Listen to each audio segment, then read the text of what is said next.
নমস্কার সবাইকে, আমার নতুন একটা ব্লগে সবাইকে স্বাগত জানাই।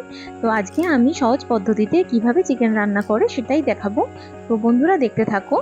তো আজকে আমি চিকেনগুলোকে ভালো করে ধুয়ে রেখে দিয়েছি। তো ধুয়ে রাখার পরে তো আমি তার উপরে হলুদ, নুন আর তেল দিয়ে চিকেনটাকে ভালো করে একটু মাখিয়ে রেখে দেবো কিছুক্ষণের জন্য। দেখো আমি মাখিয়ে নিচ্ছি। তো ভালো করে যেন তেল, নুন, হলুদ ভালো করে চিকেন পিসগুলোর মধ্যে যেন ঢুকে যায়। তো এরপর আমি আলু নিয়ে এই যে আলু ভেজে নিচ্ছি বন্ধুরা। অল্পই আলু দিচ্ছি, কেন বেশি আলু দিলে অল্প মাংস তো, তাই অল্পই আলু দিচ্ছি। আলু না দিলে রুটিটা কী দিয়ে খাওয়া হবে, সেই জন্য আলু দিলাম, নাহলে তো এমনি নর্মালি করা যেত। তো আজকে একটু তোমাদের দাদার সাথে বেরিয়েছিলাম বলে, অন্য কাজে একটুখানি ব্যস্ত হয়ে পড়েছিলাম বলে ভেবেছিলাম আজকে মগজদানা দিয়ে একটু কাজু বাদাম দিয়ে একটু মাংসটা বানাবো, কিন্তু অনেক লেট হয়ে গেছিলো, দোকান বন্ধ হয়ে গেছিলো, আর আমরা করে উঠতে পারিনি। তো এইভাবেই মাংস রান্না করে দিলাম, যেমন নর্মালি করি, একটু রেস্টুরেন্ট টাইপের নাহলে করতাম।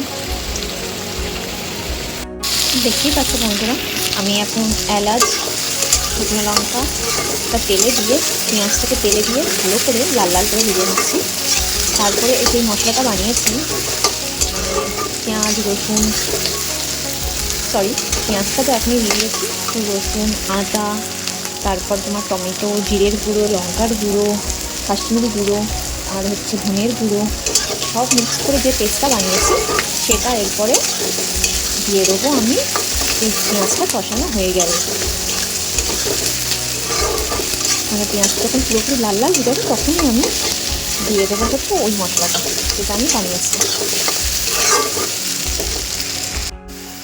তো ভালো করে আমি মশলাটাকে কষিয়ে নিচ্ছি। যখন তেল ছেড়ে দেবে তখন আমি চিকেনের পিসগুলোকে সব দিয়ে দেব।